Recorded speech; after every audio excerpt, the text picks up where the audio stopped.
नमस्कार दोस्तों और के फिजिकल एजुकेशन क्लासेज के यूट्यूब चैनल पर आप सभी का हार्दिक स्वागत। दोस्तों प्रतिदिन के प्रक्रम के हिसाब से जो आज अपने यहाँ पे एमसीक्यू सीरीज रहेगी वो रहेगी सीरीज नंबर यहाँ पे 62। लेकिन चैनल पर पहली बार विजिट कर रहे हैं तो सभी दोस्त यहाँ पे चैनल को सब्सक्राइब कर ले और बेल आइकन को प्रेस कर ले ताकि आने वाली क्लासों का नोटिफिकेशन आपको मिलता रहे। दोस्तों अपने 9,999 क्वेश्चन का प्रक्रम चला रहेगा, उसका पार्ट नंबर 62 रहेगा। मॉर्निंग सेशंस के अंदर अपन थ्योरी क्लास ले रहे हैं, साथ ही में बीच बीच में अपन यहाँ पे बूस्टर डोज क्लास भी ले रहे हैं। तो सभी दोस्त एक बार क्लास को शुरू करने से पहले क्लास को शेयर और लाइक कर दे, फिर लगातार अपन क्लास को आगे बढ़ाते हैं। तो आज अपने यहाँ पे सीरीज नंबर यहाँ पे 62 रहेगा दोस्तों। यहाँ पे पार्ट अपना 62 रहेगा। आपके लिए प्लेलिस्ट बना के डाल दी गई है दोस्तों। यहाँ पे आप आसानी से देख सकते हैं, अगर कोई क्लास आपने मिस की है तो आप प्लेलिस्ट में जाके देख सकते हैं। पहला क्वेश्चन रहेगा दोस्तों यहाँ पे, निम्न में से कौन सा एक समाघाती खेल है। दोस्तों यहाँ पे समाघाती खेल जिसे अपन कॉन्टेक्ट स्पोर्ट्स के नाम से जानते हैं, कौन सा रहेगा इसमें, ये अपने को यहाँ पे बताना।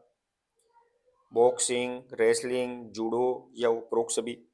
समाघाती खेल किसे बोलते हैं दोस्तों, यहाँ पे कॉन्टेक्ट स्पोर्ट्स। इसमें दो प्लेयर होते हैं, वो आप एक दूसरे से क्या करते हैं, कॉन्टेक्ट में रहते हैं, चाहे वो किसी भी प्रकार हो।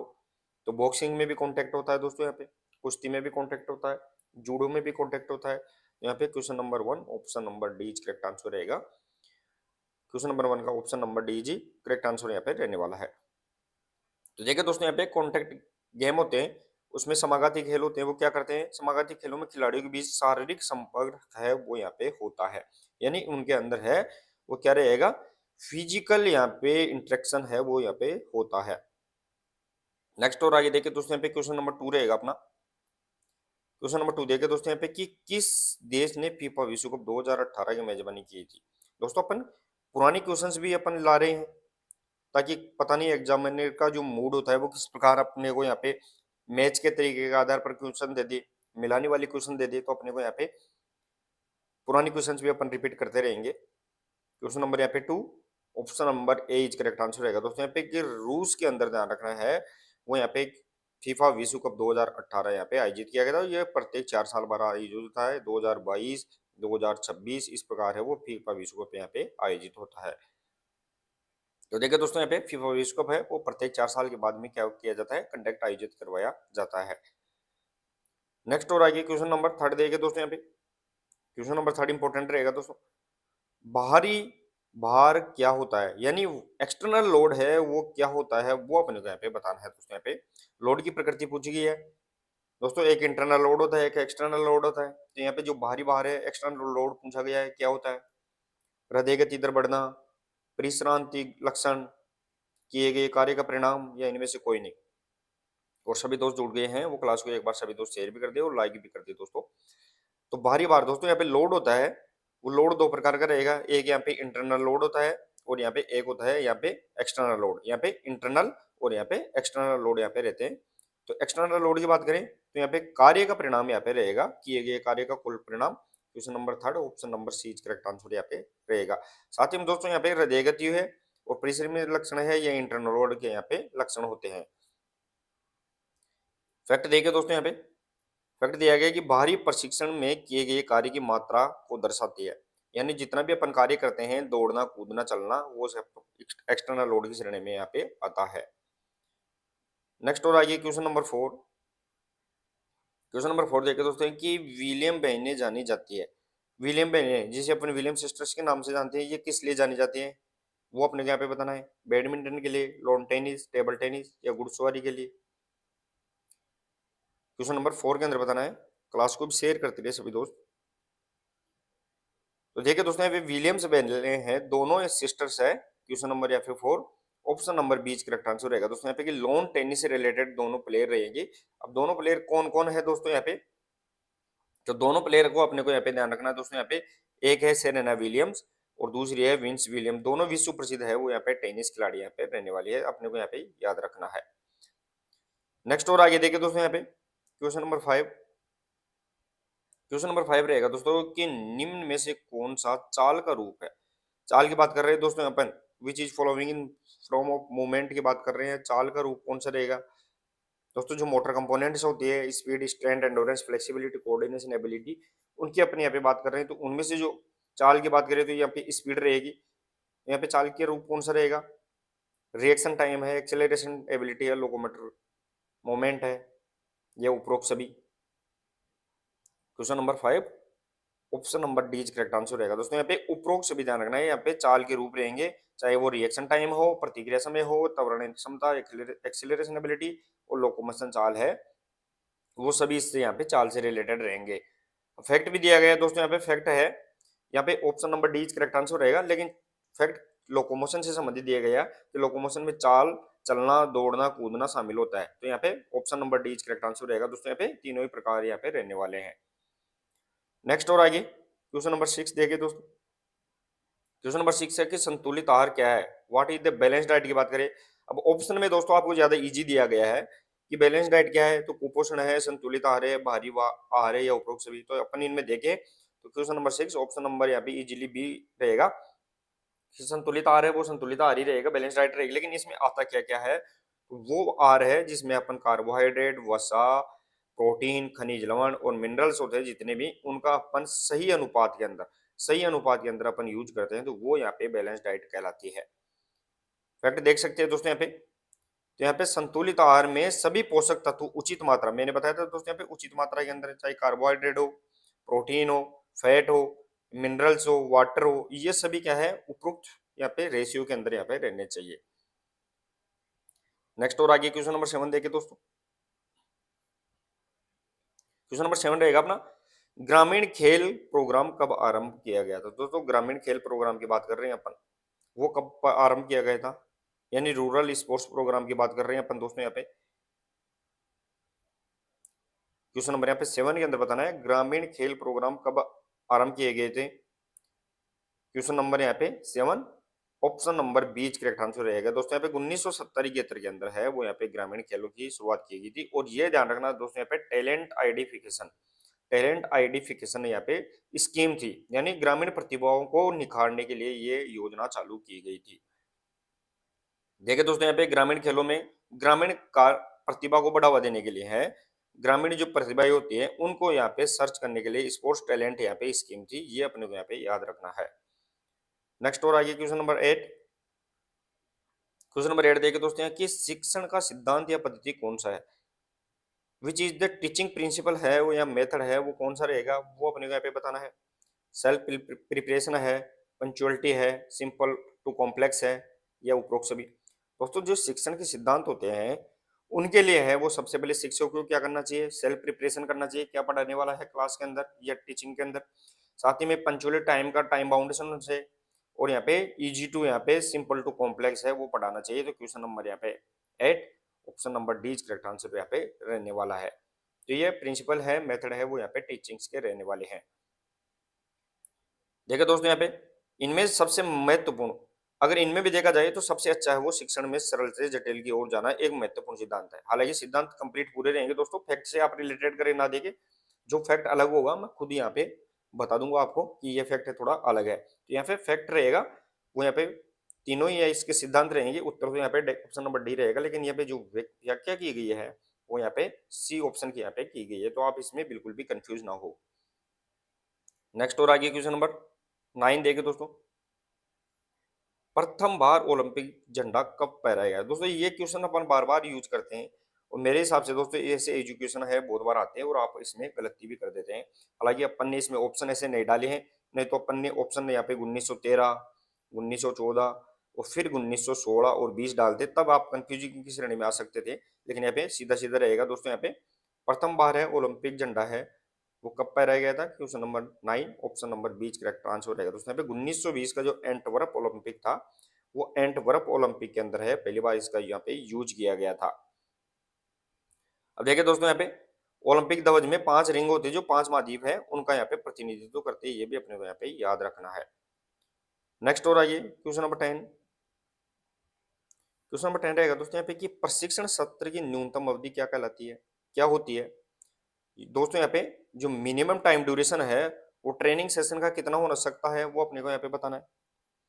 कोई भी अपन चाहे मॉर्निंग सेशंस हो, इवनिंग सेशंस हो, तो यहाँ पे दोस्तों यहाँ पे टाइम ड्यूरेशन है वो ट्रेनिंग सेशन का कितना रहेगा, 2 घंटे से कम नहीं होना चाहिए, 1 घंटे से कम नहीं होना चाहिए, 40 मिनट से कम नहीं होना चाहिए, या इनमें से कोई नहीं।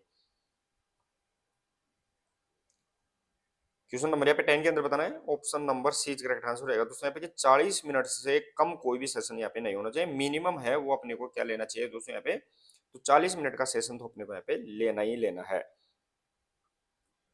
देखिए दोस्तों यहाँ पे, तो प्रभावी प्रशिक्षण के लिए पर्याप्त समय आवश्यक है, यानी अगर अपने को इफेक्टिव ट्रेनिंग देनी है तो अपने को यहाँ पे क्या चाहिए, टाइम है वो अपने को कम से कम 40 मिनट का ही तो चाहिए ही।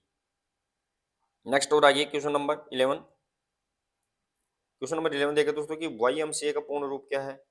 वाईएमसीए की बात कर रहे हैं दोस्तों यहाँ पे, और वाईएमसीए की स्थापना यहाँ पे 1844 के अंदर यहाँ पे की गई थी, लेकिन इंडिया के अंदर है इसका पहला कॉलेज यहाँ पे 1920 के अंदर यहाँ पे वाईएमसीए मद्रास के अंदर यहाँ पे फिजिकल एजुकेशन कॉलेज खोली गई थी। लेकिन वाईएमसीए की बात करें, इसका पूर्ण रूप क्या है, और ये अमेरिकी संस्था है दोस्तों। इसने बास्केटबॉल और साथ ही में ध्यान रखना है वॉलीबॉल, दोनों गेम है वो इसके द्वारा इंडिया के अंदर प्रचलित किए गए थे। क्वेश्चन नंबर यहाँ पे 11, option number B correct answer रहेगा दोस्तों। यहाँ पे यंग मेंस क्रिश्चियन एसोसिएशन है वो वाईएमसीए की ध्यान रखना है, यहाँ पे फुल फॉर्म यहाँ पे रहने वाली है। देखिए दोस्तों यहाँ पे वाईएमसीए करती क्या है, तो वाईएमसीए एक वैश्विक, ध्यान रखना है दोस्तों यहाँ पे, एक वैश्विक संगठन है जो युवाओं के सामाजिक, मानसिक और शारीरिक विकास के लिए क्या करता है, कार्य करता है। ये भी अपने को ध्यान रखना है, यानी सोशल, मेंटल और फिजिकली डेवलपमेंट के लिए है वो, यहाँ पे यूथ के लिए कार्य करता है। नेक्स्ट और एक क्वेश्चन रहेगा 12, क्वेश्चन नंबर 12 देखिए दोस्तों यहाँ पे, निम्न में से कौन कौन कौन सी यहाँ पे दौड़ है जो स्प्रिंट दौड़ कहलाती है। स्प्रिंट दौड़ की बात कर रहे हैं दोस्तों यहाँ पे, दौड़ भी 3 प्रकार की रहेगी दोस्तों। अगर देखा जाए तो मेन दौड़ तो वो 3 ही प्रकार की रहती है, एक स्प्रिंट, मिडिल डिस्टेंस, यहाँ पे लॉन्ग डिस्टेंस होती है। लॉन्ग डिस्टेंस के अंदर फिर अपन डिवाइड कर देते हैं, जिसमें चाहे वो रोड रेस हो, मैराथन हो या फिर क्रॉस कंट्री हो। तो यहाँ पे 3 प्रकार की यहाँ पे मुख्य यहाँ पे स्प्रिंट रेसेज रहती है। तो स्प्रिंट की बात करें, स्प्रिंट में वे दौड़ आती है दोस्तों जो तेज गति के साथ की जाती है, लगभग है वो यहाँ पे एनएरोबिक, एनएरोबिक यहाँ पे जो दौड़ होती है वो यहाँ पे स्प्रिंट रेसेस के अंदर आती है लगभग। Question number 12, option number A correct answer यहाँ पे रहेगा। 100, 200 और 400 मीटर दौड़ होती है वो यहाँ पे स्प्रिंट दौड़ रहेगी। साथ ही में दोस्तों 800, 1500 और 5000 मिडिल डिस्टेंस रहेगी। 5000 इसमें नहीं आती है दोस्तों, यहाँ पे 800 और 1500, यहाँ पे 800 और 1500 को देखिए तो वो मिडिल डिस्टेंस, और यहाँ पे 1500 के बाद में है वो यहाँ पे लॉन्ग डिस्टेंस यहाँ पे रनिंग रहती है। फैक्ट देखिए दोस्तों यहाँ पे, स्प्रिंट दौड़ कम दूरी की होती है, इनमें अधिकतम गति का प्रयोग अपन करते हैं, मैक्सिमम है वो यहाँ पे स्पीड का अपन इसमें यूज करते हैं। नेक्स्ट और आगे क्वेश्चन नंबर 13 देखिए दोस्तों। क्वेश्चन नंबर 13 रहेगा दोस्तों यहाँ पे कि वेग वेलोसिटी को किस इकाई में मापा जाता है। वेग की बात कर रहे हैं अपन, वेलोसिटी को अपन किसके अंदर यहाँ पे मेजर करते हैं वो अपने को यहाँ पे बताना है। मीटर पर सेकंड किस के नाम से करते हैं, या मीटर किलोग्राम, मीटर स्पीड, इनमें से कौन सा, कोई भी नहीं। तो यहाँ पे वेग की बात करें दोस्तों, यहाँ पर वेलोसिटी की बात करें तो वो ध्यान रखना है दोस्तों, यहाँ पे वेग बराबर है वो यहाँ पे मीटर सेकंड यहाँ पे रहने वाला है। क्वेश्चन नंबर यहाँ पे 13, ऑप्शन नंबर ये करेक्ट आंसर यहाँ पे रहेगा। फैक्ट भी देख सकते हैं दोस्तों यहाँ पे, तो यहाँ पे वेग की बात करें तो वेग है वो यहाँ पे क्या रहेगा दोस्तों, यहाँ पे दूरी भाग यहाँ पे समय, यानी वेलोसिटी बराबर क्या रहेगा, डिस्टेंस अपॉन यहाँ पे टाइम रहेगा। और वो ध्यान रखना दूरी किस में रहेगी, तो दूरी तो यहाँ पे मीटर में रहेगी, और यहाँ पे जो टाइम रहेगा वो यहाँ पे सेकंड्स के अंदर अपन इसको यहाँ पे देखने वाले हैं। नेक्स्ट हो रहेगी क्वेश्चन नंबर 14 देखे दोस्तों। क्वेश्चन नंबर 14, काल क्रमिक आयु, क्रोनोलॉजिकल यहाँ पे एज है वो किसे कहा जाता है, वो अपने को यहाँ पे बताना है। 19 वर्ष तक की आयु, 22 वर्ष तक, 15 वर्ष तक, या जन्म से मृत्यु तक वास्तविक आयु। तो दोस्तों यहाँ पे एज को अगर देखा जाए तो एज को यहाँ पे 4 प्रकार से अपन मेजर करते हैं, एक यहाँ पे क्रोनोलॉजिकल, एक यहाँ पे फिजियोलॉजिकल, एनाटोमिकल, और यहाँ पे मेंटल एज। तो ये 4 प्रकार से अपन एज है वो निकालते हैं। उसमें से क्रोनोलॉजिकल एज होती है वो यहाँ पे कैलेंडर एज भी से अपन बोलते हैं, कैलेंडर एज भी बोलते हैं। तो ये जन्म से मृत्यु तक जितना अपन ने समय यहाँ पे नोट किया है डिजिट के अंदर वो यहाँ पे रहने वाला है। Question number 14, option number D correct answer यहाँ पे रहेगा कि जन्म से मृत्यु तक की वास्तविक आयु, actual age from breath and death की बात है वो यहाँ पे रहने वाली है। देखिए दोस्तों यहाँ पे फैक्ट क्या दिया गया है, कि फैक्ट दिया गया है कि काल क्रमिक आयु व्यक्ति की वास्तविक आयु होती है जो जन्म से है वो गिनी जाती है, जन्म से है वो मृत्यु तक कितनी उसने यहाँ पे एज ली है वो यहाँ पे काल क्रमिक आयु, क्रोनोलॉजिकल एज यहाँ पे रहेगी। Next question number 15, question number 15 देखिए दोस्तों कि हठ योग के प्रमुख अवयव या लिम्ब कौन कौन से हैं वो अपने को यहाँ पे बताना है। हठ योग की बात कर रहे हैं दोस्तों अपन, और हठ योग के कौन कौन से यहाँ पे निम्न है? आसन, प्राणायाम, प्रत्याहार, या सभी? क्वेश्चन नंबर 15 के अंदर बताना है। दोस्तों यहाँ पे हठ योग प्रदीपिका की बात करें, प्रदीपिका उसके अकॉर्डिंग देखें तो यहाँ पे कौन कौन से आएंगे? तो हठ योग के अंदर ही ध्यान रखना दोस्तों, अष्टांग योग आता है, ये अष्टांग योग भी अपन हठ योग के अंदर ही आएगा। तो यहाँ पे आसन है, प्राणायाम है, प्रत्याहार है, ये सभी है दोस्तों यहाँ पे वो हठ योग के अंदर आते हैं। क्वेश्चन नंबर यहाँ पे 15, ऑप्शन नंबर डी इसका करेक्ट आंसर यहाँ पे रहेगा। देखिए दोस्तों यहाँ पे क्या फैक्ट दिया गया है कि हठ योग शरीर और मन के संतुलन को स्थापित करता है। दोस्तों यहाँ पे कि ये क्या करता है, बॉडी एंड माइंड के अंदर क्या करता है, बैलेंस यहाँ पे बना के रखता है, ये अपने को यहाँ पे याद रखना है। नेक्स्ट और आगे देखिए दोस्तों यहाँ पे क्वेश्चन नंबर 16 रहेगा, शरीर पर ठंडा यानी कूल डाउन होने का क्या प्रभाव है वो अपने को यहाँ पे बताना है। कूल डाउन की बात करें दोस्तों, यहाँ पे कूल डाउन का इफेक्ट क्या रहेगा, शरीर तुरंत ठंडा हो जाता है, शरीर में तेजी थकान उत्पन्न हो जाती है, मन व मस्तिष्क में तनाव उत्पन्न हो जाता है, या इनमें से कोई नहीं? थोड़ा दिमाग लगा के दोस्तों यहाँ पे क्वेश्चंस है वो करने हैं, इजी क्वेश्चन होते हैं दोस्तों यहाँ पे। आपको बताऊं, चाहे एग्जाम के अंदर बात करें, अपन एग्जाम की बात करें या फिर तैयारी की बात करें, तो यहाँ पे इजी क्वेश्चन है वो अपन ज्यादा गलत करते हैं, क्योंकि अपना आसानी कॉन्फिडेंस है वो हाई रहता है, तो हाई रहने के चक्कर में इजी क्वेश्चन को अपन तुरंत टिक मार्क कर देते हैं और वो यहाँ पे रॉन्ग हो जाता है, तो आसानी से यहाँ पे पढ़ना है। तो दोस्तों यहाँ पे कूल डाउन का प्रभाव क्या रहेगा, तो यहाँ पे तुरंत ठंडा शरीर नहीं होता है, ध्यान रखना दोस्तों, इसके अंदर धीरे धीरे रिलैक्स होता है, इसके अंदर तनाव भी नहीं होता है, और यहाँ पे थकान भी इसके अंदर नहीं होती है। तो यहाँ पे ऑप्शन नंबर डी डी है वो इसका करेक्ट आंसर रहेगा, इनमें से कोई नहीं। अब यहाँ पे कूल डाउन है वो क्या कर सकता है, तो वो देखे दोस्तों यहाँ पे, तो कूल डाउन है वो इसमें क्या करेगा, कूल डाउन है वो शरीर को धीरे धीरे सामान्य अवस्था के अंदर यहाँ पे लाने में मदद करता है, धीरे धीरे सामान्य अवस्था में आती है, तुरंत यहाँ पे ठंडा यहाँ पे नहीं होता है। नेक्स्ट और आगे क्वेश्चन नंबर 17 देखे दोस्तों, एरोबिक क्रियाकलाप, एरोबिक एक्टिविटी किसे कहा जाता है वो अपने को यहाँ पे बताना है। एरोबिक एक्टिविटी दोस्तों दो क्रियाएं होती है, एक यहाँ पे एरोबिक होती है, दूसरी यहाँ पे एनएरोबिक, एनारोबिक यहाँ पे होती है, एनारोबिक। तो एरोबिक के अंदर क्या करते हैं दोस्तों, यहाँ पे O2 की उपस्थिति में क्रिया करते हैं, एनारोबिक होती है दोस्तों यहाँ पे वो यहाँ पे O2 की बिना अनुपस्थिति में अपन क्रिया करते हैं। तो क्वेश्चन नंबर यहाँ पे 17 और ऑप्शन नंबर बीच करेक्ट आंसर रहेगा। दोस्तों एरोबिक में क्या करते हैं, ऑक्सीजन की उपस्थिति में क्रियाकलाप करते हैं, एक्टिविटीज करते हैं, जैसे अपन यहाँ पे लंबी दौड़ हो गई, 1500 मीटर हो गया, 5000 मीटर, 10,000 मीटर, इसमें ऑक्सीजन यहाँ पे चलती रहती है, और उसके द्वारा है वो क्रेब्स चक्र के अंदर यहाँ पे एटीपी ऊर्जा अपने को शरीर को मिलती रहती है। देखिए दोस्तों यहाँ पे एरोबिक में जो ऊर्जा उत्पादन है वो ऑक्सीजन का उपयोग किया जाता है, ऑक्सीजन की उपस्थिति में यह है वो यहाँ पे मेटाबॉलिज्म की क्रिया यहाँ पे होती है। नेक्स्ट और आगे क्वेश्चन नंबर 18, क्वेश्चन नंबर 18 देखिए दोस्तों कि प्रशिक्षण में भार या लोड के प्रमुख अवयव कौन कौन से होते हैं वो अपने को यहाँ पे बताना है।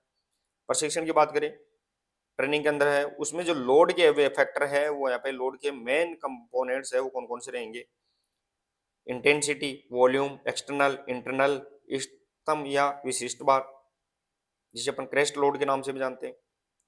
तो दोस्तों यहाँ पे लोड की बात करें ट्रेनिंग के अंदर, तो यहाँ पे सभी option number D correct answer रहेगा दोस्तों। यहाँ पे इसके अंदर है वो यहाँ पे लोड से फैक्टर यहाँ पे intensity, volume, external load, internal load, जो क्रेस्ट लोड है वो सारे है वो यहाँ पे लोड के टाइप रहेंगे, और लाइट लोड से संबंधित यहाँ पे कंपोनेंट्स फैक्ट यहाँ पे रहने वाले हैं। तो देखिए दोस्तों यहाँ पे फैक्ट क्या दिया गया है कि प्रशिक्षण भार कई कारकों का संयोजन यहाँ पे होता है, मल्टीपल कंपोनेंट्स यहाँ पे फैक्टर्स यहाँ पे रहते हैं। नेक्स्ट और आगे क्वेश्चन नंबर 19, शारीरिक क्रियाकलाप में पेशियां यानी मसल्स की भूमिका क्या होती है वो अपने को यहाँ पे बताना है दोस्तों। यहाँ पे सारी क्रियाकलाप होती है, जितनी भी यहाँ पे फिजिकल एक्टिविटीज होती है उनमें जो मसल्स की भूमिका, कौन कौन सी मसल्स की भूमिका यहाँ पे रहेगी, एगोनिस्ट की, एंटागोनिस्ट की, यस स्टेबलाइजर। तो देखिए दोस्तों यहाँ पे जो मसल्स होती है वो चार प्रकार से यहाँ पे कार्य करती है, एगोनिस्ट, एंटागोनिस्ट, सिनर्जिस्ट और यहाँ पे फिक्सेटर, चार प्रकार से है वो यहाँ पे कार्य करती है मसल्स कोई भी एक्टिविटी के अंदर। तो यहाँ पे एगोनिस्ट हो गई, एंटागोनिस्ट, सिनर्जिस्ट और फिक्सेटर है। Question number 19 option number D correct answer यहाँ पे रहेगा। मसल्स है वो चार प्रकार से है वो यहाँ पे एक्टिविटी के अंदर यहाँ पे अपना रोल निभाती है। तो देखिए दोस्तों यहाँ पे फैक्ट दिया गया है कि मांसपेशियां मिलकर शरीर की गतियों को क्या करती है, कंट्रोल करने का कार्य करती है, मूवमेंट्स है उनको यहाँ पे कंट्रोल करती है। नेक्स्ट और आइए क्वेश्चन नंबर 20, क्वेश्चन नंबर 20 देखिए दोस्तों यहाँ पे कि खो खो टीम कुल कितने खिलाड़ी होते हैं। खो खो टीम की बात करें दोस्तों यहाँ पे, दोस्तों यहाँ पे खो खो ग्राउंड होता है, उस ग्राउंड का यहाँ पे मेजरमेंट भी आपको याद होना चाहिए। तो यहाँ पे 27 बाई 16 है वो इसका यहाँ पे मीटर्स के अंदर है वो यहाँ पे ग्राउंड होता है। और खो खो टीम की बात करें तो क्वेश्चन नंबर यहाँ पे 20, option number C is correct answer. 12 इसके अंदर यहाँ पे प्लेयर होते हैं, लेकिन यहाँ पे ग्राउंड के अंदर है, ऑन द ग्राउंड है यहाँ पे 9 प्लेयर यहाँ पे इसके अंदर यहाँ पे खेलते हैं। तो देखिए दोस्तों यहाँ पे फैक्ट क्या दिया गया है कि एक टीम में 12 खिलाड़ी होते हैं, लेकिन इनमें से 9 खिलाड़ी है वो मैदान के अंदर यहाँ पे 9 प्लेयर है वो यहाँ पे ऑन द फील्ड यहाँ पे रहते हैं। नेक्स्ट और आगे क्वेश्चन नंबर 21। क्वेश्चन नंबर 21 देखिए दोस्तों यहाँ पे पहला खेलो इंडिया स्कूल गेम्स 2018 की बात कर रहे हैं अपन, भारत में किस स्थान पर आयोजित किया गया था। दोस्तों बार बार मैं बता रहा हूँ आपको, जो पुरानी क्वेश्चन है वो भी अपन यहाँ पे धीरे धीरे इसमें शामिल कर रहे हैं, ताकि पता नहीं एग्जामिनर है वो कौन से क्वेश्चंस को किस तरीके से पेश कर दे, तो अपन यहाँ पे पुरानी क्वेश्चंस भी अपन रिपीट के तौर पर ले रहे हैं। क्वेश्चन नंबर यहाँ पे 21 के अंदर बताना है ऑप्शन नंबर, क्वेश्चन नंबर 21, और जो ऑप्शन नंबर रहेगा दोस्तों यहाँ पे वो देखे दोस्तों यहाँ पे option number 20 correct answer. Delhi के अंदर है वो यहाँ पे पहले खेलो इंडिया स्कूल गेम्स है उनका यहाँ पे आयोजन 2018 के अंदर किया गया था।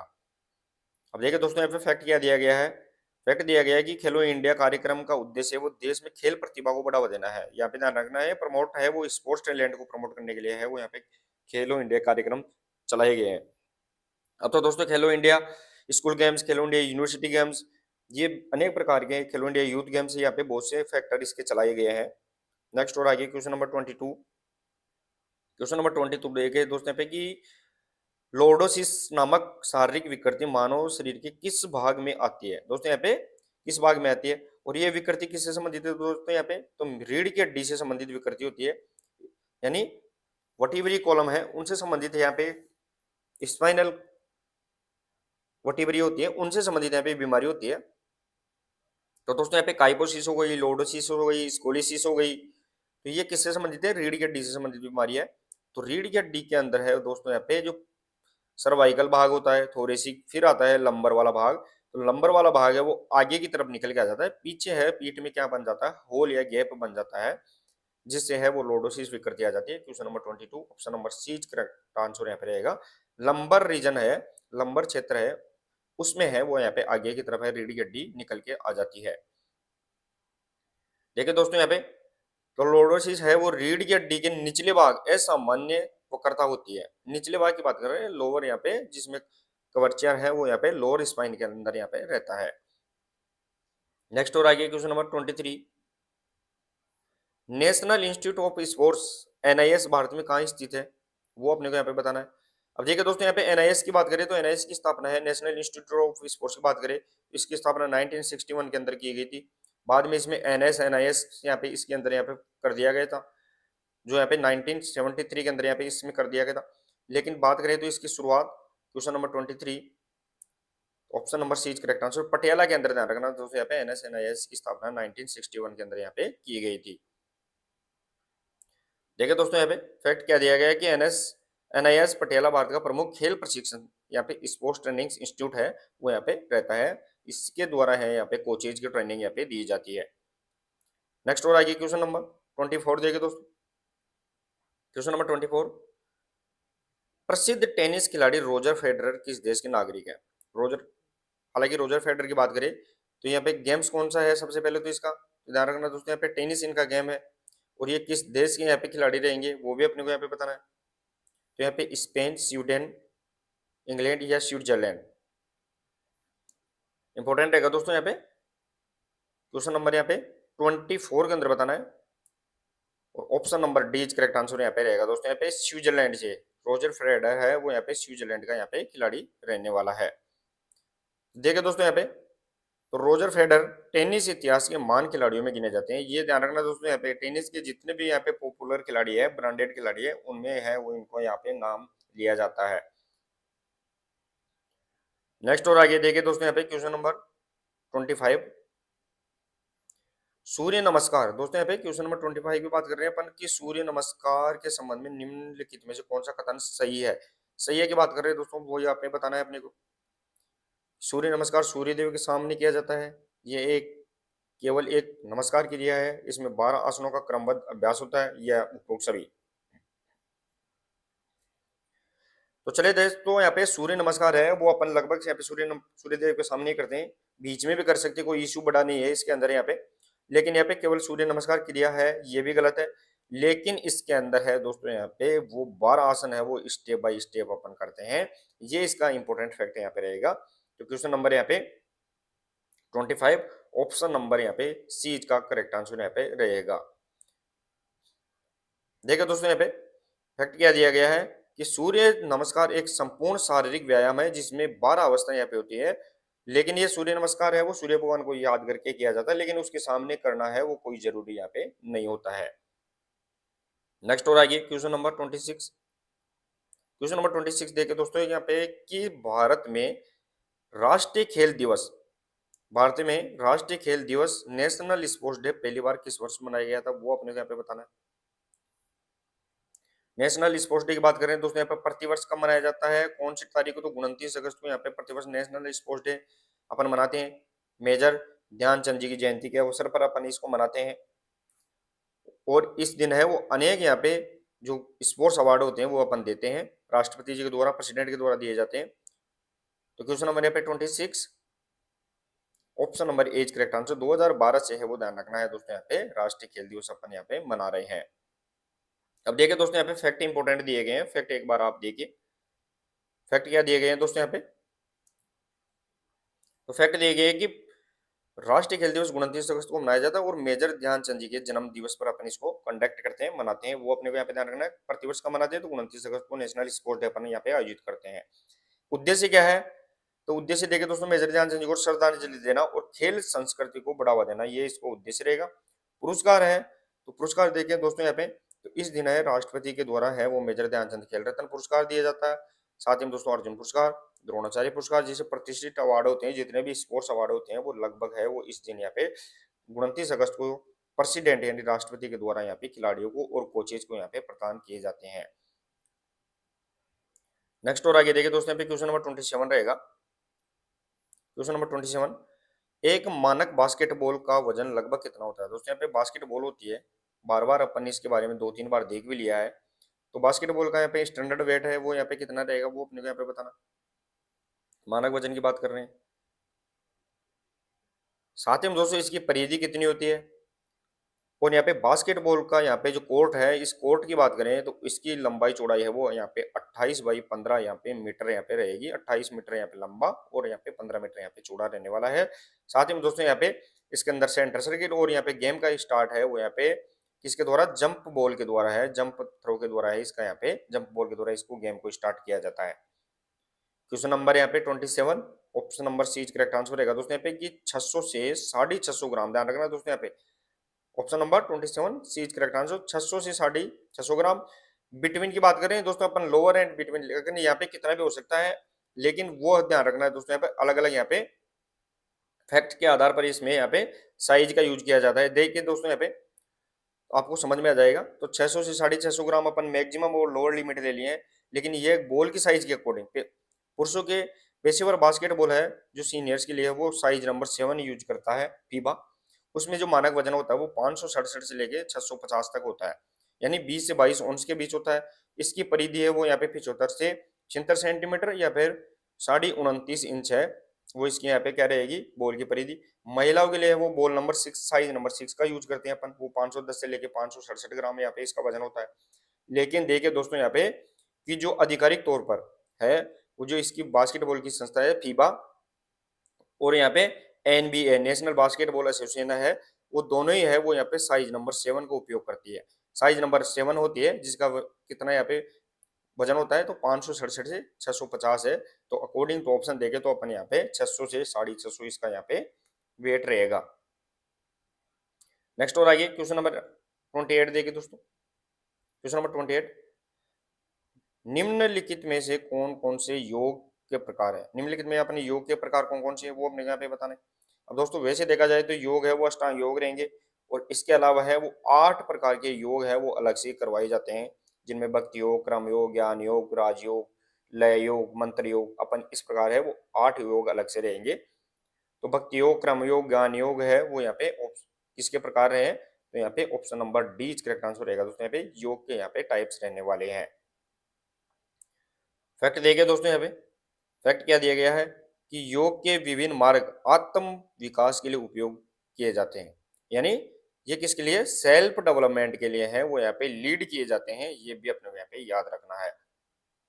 नेक्स्ट और आगे क्वेश्चन नंबर 29 देखिए दोस्तों। क्वेश्चन नंबर 29, मानव शरीर में कंधे की संधि यानी शोल्डर जॉइंट किस प्रकार की संधि है, वो अपने को यहाँ पे बताना है। दोस्तों जोड़ देखे तो कितने प्रकार के होते हैं जॉइंट, यहाँ पे 3 प्रकार के होते हैं। एक चल, दूसरा अचल और तीसरा अल्पचल, यानी मूवेबल, इमूवेबल और यहाँ पे स्लाइटली मूवेबल, ये 3 प्रकार के जॉइंट रहेंगे। अब मूवेबल होता है जो चल जोड़ होता है, वो भी यहाँ पे ध्यान रखना है, यहाँ पे अलग अलग प्रकार के होता है, जैसे hinge joint, ball and socket joint, gliding, इस प्रकार के जॉइंट होते हैं। पीवट, वो यहाँ पे मूवेबल जॉइंट होते हैं।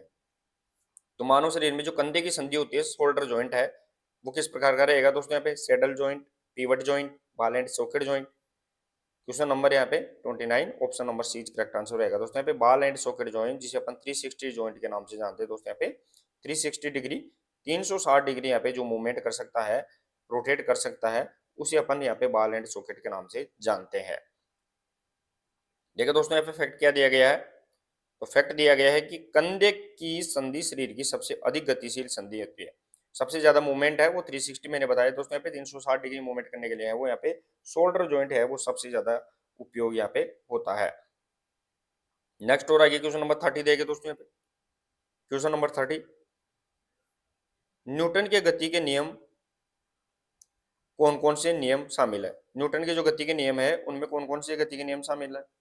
और न्यूटन ने जो गति के नियम दिए थे दोस्तों यहाँ पे, वो कब दिए थे यहाँ पे, तो 1687 के अंदर, 1687 के अंदर प्रिंसिपिया मैथमेटिका के अंदर यहाँ पे अपनी बुक्स है उसके अंदर यहाँ पे इनको मेंशन किया था। और इसने है वो दोस्तों यहाँ पे गति के आधार पर 3 नियम यहाँ पे, law of inertia, law of acceleration या फिर मोमेंटम या फिर law of action and reaction. तो यहाँ पे गति के 3 नियम दिए थे। क्वेश्चन नंबर यहाँ पे 30, option number D correct answer यहाँ पे रहेगा। तीनों ही नियम है दोस्तों यहाँ पे, वो गति के नियम है वो न्यूटन के द्वारा प्रतिपादित किए गए थे। अब देखिए दोस्तों यहाँ पे न्यूटन ने गति में है 3 नियम दिए थे। नेक्स्ट और आगे क्वेश्चन नंबर 31 रहेगा अपना। क्वेश्चन नंबर 31 देखिए दोस्तों। क्वेश्चन नंबर 31 की यदि 11 टीमों का एकल नॉकआउट की बात, सिंगल नॉकआउट की बात करें दोस्तों यहाँ पे, तो उसमें जो कुल मैच है कितने रहेंगे, वो अपने को यहाँ पे बताना है। और दोस्तों यहाँ पे सिंगल नॉकआउट और डबल नॉकआउट होती है। तो नॉकआउट की बात करें तो नॉकआउट के अंदर है वो दोस्तों यहाँ पे क्या किया जाता है, कुल मैच निकालने का सूत्र क्या है। तो सिंगल नॉकआउट की बात करें दोस्तों यहाँ पे, तो उसके अंदर है वो कुल मैच निकालने का सूत्र है वो एन माइनस यहाँ पे एन माइनस 1 होता है। अब एन का मतलब यहाँ पे जितनी टीम है उतनी, और उसमें से एक घटाएंगे, तो यहाँ पे टोटल टीम तो कितनी है अपनी, टोटल टीम 11 है दोस्तों यहाँ पे, उसमें से एक कम किया तो यहाँ पे टोटल मैच है वो यहाँ पे 10 निकल के आ जाएंगे।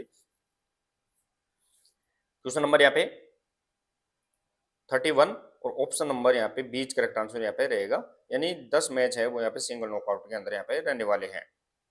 अब देखिए दोस्तों यहाँ पे मैंने बता ही दिया है फॉर्मूला तो, कि नॉकआउट टूर्नामेंट में है मैचों की संख्या निकालने की अपन टीमों की संख्या -1 कर देते हैं, तो 11 -1 करेंगे तो यहाँ पे 10 मैच इसके अंदर यहाँ पे आ जाएंगे। नेक्स्ट और आगे क्वेश्चन नंबर 32। क्वेश्चन नंबर 32 देखे दोस्तों कि निम्नलिखित में कौन सा एक स्थायी खेल उपकरण है, यानी परमानेंट स्पोर्ट्स इक्विपमेंट्स है, वो कौन सा है, वो अपने को यहाँ पे बताना है। स्थायी खेल उपकरण की बात करें दोस्तों, वे उपकरण स्थायी होते हैं। स्पोर्ट्स में 2 प्रकार के उपकरण होते हैं दोस्तों यहाँ पे, एक होता है यहाँ पे स्थायी और दूसरा होता है अस्थायी। अस्थायी जिसे अपन कंज्यूमर बोलते हैं, और यहाँ पे ये परमानेंट उपकरण होते हैं। परमानेंट उपकरण होते हैं वो लोहे के बने हुए होते हैं और मजबूत होते हैं। साथ ही में अस्थायी उपकरण वो होते हैं जो प्लास्टिक हो गए, कपड़े से संबंधित, रस्सी से संबंधित होते हैं, जो यहाँ पे साल भर के अंदर या यूज एंड थ्रो के रूप में होते हैं। जैसे शटल कॉक हो गई, बॉल हो गई क्रिकेट की, लकड़ी से संबंधित आइटम हो गए, तो ये अस्थायी होते हैं। तो इनमें देखें तो दोस्तों यहाँ पे हॉकी है, अस्थायी लकड़ी से संबंधित है। बैडमिंटन रैकेट है वो लोहे का जरूर है, लेकिन यहाँ पे अस्थायी श्रेणी में आता है, इतना मजबूत यहाँ पे नहीं होता है। जेवलिन थ्रो भी है, वो भी अस्थायी श्रेणी में आता है। अगर लोहे का जेवलिन है तो भी वो यहाँ पे अंदर से क्या है, मजबूत यहाँ पे नहीं होता। तो लेकिन शॉर्ट पुट है वो यहाँ पे भारी भरकम लोहे का उपकरण है। यहाँ पे option number A is correct answer यहाँ पे रहेगा। तो देखिए दोस्तों यहाँ पे स्थायी उपकरण है वो लंबे समय तक उपयोग किए जाते हैं, लंबे समय तक यूज कर सकते हैं, कम से कम है वो 10-15 साल तक इनको अपन यूज करते हैं, वो यहाँ पे स्थायी श्रेणी में अंदर यहाँ पे आते हैं। नेक्स्ट और आगे क्वेश्चन नंबर 33। क्वेश्चन नंबर 33 देगा दोस्तों यहाँ पे कि भारतीय हॉकी टीम ने पहली बार ओलंपिक खेलों में खेलों में किस वर्ष भाग लिया। भारतीयों की टीम की बात कर रहे हैं दोस्तों यहाँ पे, उसने पहली बार कौन से ओलंपिक खेलों के अंदर भाग लिया था। 1932 Los Angeles, 28 Amsterdam, 1924 London Paris और 1947। तो 1947 में दोस्तों यहाँ पे ओलंपिक नहीं हुआ, ये तो अपने को यहाँ पे सीधा सीधा ऑप्शन यहाँ पे क्रॉस हो जाएगा। क्वेश्चन नंबर यहाँ पे 33 के अंदर बताना है। क्वेश्चन नंबर यहाँ पे 33 ऑप्शन नंबर बीच करेक्ट आंसर रहेगा। 1928 का जो एम्स्टर्डम ओलंपिक है दोस्तों यहाँ पे, उसके अंदर यहाँ पे ध्यान रखना है भारत ने पहली बार हॉकी के अंदर यहाँ पे भाग लिया था, और ये भारत का पहला, ध्यान रखना है दोस्तों यहाँ पे, गोल्डन ओलंपिक, क्योंकि भारत ने है वो तुरंत पहली बार ही है इसके अंदर यहाँ पे हॉकी के अंदर यहाँ पे गोल्ड मेडल जीता था। ये गोल्डन ओलंपिक भी भारत का यहाँ पे रहने वाला है। फैक्ट देखिए दोस्तों यहाँ पे, फैक्ट वही दिया गया कि भारत ने 1928 एम्स्टर्डम ओलंपिक में है वो यहाँ पे स्वर्ण पदक भी इसमें जीता था, और पहली बार भाग भी है वो 1928 ओलंपिक के अंदर यहाँ पे पार्टिसिपेट किया था। नेक्स्ट और आगे क्वेश्चन नंबर 34 देखिए दोस्तों। क्वेश्चन नंबर 34 रहेगा दोस्तों कि rally, let, point, service, free hand तथा रिसीवर जैसी शब्दावली है वो किस खेल के अंदर अपन यूज करते हैं, वो अपने यहाँ पे बताना है। दोस्तों जैसे रैली है, लेट है, पॉइंट है, सर्विस है या फ्री हैंड है, रिसीवर है, साथ ही में दोस्तों यहाँ पे जितनी भी शब्दावली होती है वो किसकी कौन सी स्पोर्ट्स के अपन यूज करते हैं, badminton, table tennis, lawn tennis या फिर चेस। क्वेश्चन नंबर यहाँ पे को 34 के अंदर बताना है दोस्तों। चलो दोस्तों यहाँ पे क्वेश्चन नंबर 34 रहेगा और ऑप्शन नंबर बीच करेक्ट आंसर रहेगा दोस्तों यहाँ पे टीटी से संबंधित, ध्यान रखना है। 34 ऑप्शन नंबर बीच करेक्ट आंसर रहेगा दोस्तों यहाँ पे टीटी से संबंधित, ध्यान रखना है, वो यहाँ पे शब्दावली यहाँ पे रहने वाली है। देखिए दोस्तों यहाँ पे फैक्ट दिया गया है कि सभी शब्दावली है वो टेबल टेनिस से रिलेटेड रहेगी, यानी टीटी से, और ये बहुत बार पूछी जाती है दोस्तों। यहाँ पे रैली हो गई, लेट हो गया, पॉइंट, सर्विस, फ्री हैंड या फिर रिसीवर, ऐसी शब्दावलियां है वो यहाँ पे अपने गेम से रिलेटेड है, वो टीटी से रिलेटेड रहेंगी। नेक्स्ट और आइए क्वेश्चन नंबर 35 देखिए दोस्तों यहाँ पे इंपॉर्टेंट है 35 कि हार्ट, धमनिया, यानी हार्ट हो गया, आर्टरीज, धमनिया, केसिकाएं जिसे अपन कैपिलरीज और सिराई जिसे वेन्स बोलते हैं, वो मानव शरीर के किस प्रणाली से संबंधित रहेंगी, कौन से यहाँ पे ह्यूमन बॉडी है वो यहाँ पे कौन से सिस्टम से संबंधित यहाँ पे रहने वाली है। दोस्तों यहाँ पे digestive system, muscular system, nervous system या फिर सर्कुलेटरी सिस्टम। तो दोस्तों हार्ट रिलेटेड रहेगा, अपने को इजीली जान रहा है हार्ट का काम क्या है, ब्लड को पंपिंग करना होता है। धमनियां क्या करती है, आर्टरी, वो शुद्ध रक्त लेके चलती है। केसिकाएं है वो यहाँ पे कोशिकाओं तक यहाँ पे रक्त को पहुंचाती है। शिराएं होती है वो अशुद्ध रक्त को लेके जाती हैं। तो ये रक्त ब्लड से संबंधित रहेगा, तो कौन सा टॉपिक से रिलेटेड रहेगा, कौन सा सिस्टम से रिलेटेड रहेगा। तो क्वेश्चन नंबर यहाँ पे 35 के अंदर देगा दोस्तों यहाँ पे, तो ऑप्शन नंबर यहाँ पे D is correct answer, circulatory system, परिसंचरण तंत्र है जिसकी खोज है वो विलियम हार्वे के द्वारा यहाँ पे की गई थी, ये भी अपने को यहाँ पे याद रखना है। देखिए दोस्तों यहाँ पे, तो परिसंचरण तंत्र सर्कुलेटरी सिस्टम है वो शरीर में रक्त संचार का काम करता है, यानी ब्लड सर्कुलेट करने का कार्य यहाँ पे करता है। नेक्स्ट और आइए क्वेश्चन नंबर 36 देखिए दोस्तों। क्वेश्चन नंबर 36 रहेगा अपना कि रक्त वाहिकाओं की दीवारों पर रक्त द्वारा डाला गया दबाव क्या कहलाता है। रक्त वाहिका की बात कर रहे हैं दोस्तों यहाँ पे, ब्लड वेसल्स की बात कर रहे हैं अपन। इन ब्लड वेसल्स होती है, इनके ऊपर है जो प्रेशर डाला जाता है, ब्लड के द्वारा जो प्रेशर डाला रहा है उसे अपन किस नाम से जानते हैं। दोस्तों अपनी जो रक्त वाहिकाएं होती है, एक यहाँ पे धमनियां होती है, एक यहाँ पे शिराएं होती है, इनके अंदर है वो यहाँ पे प्रेशर पड़ रहा है ब्लड का, वो यहाँ पे किस नाम से जाना जाएगा, सिस्टोल प्रेशर, डायस्टोल प्रेशर या फिर ब्लड प्रेशर या उपरोक्त सभी। क्वेश्चन नंबर 36 के अंदर बताना है।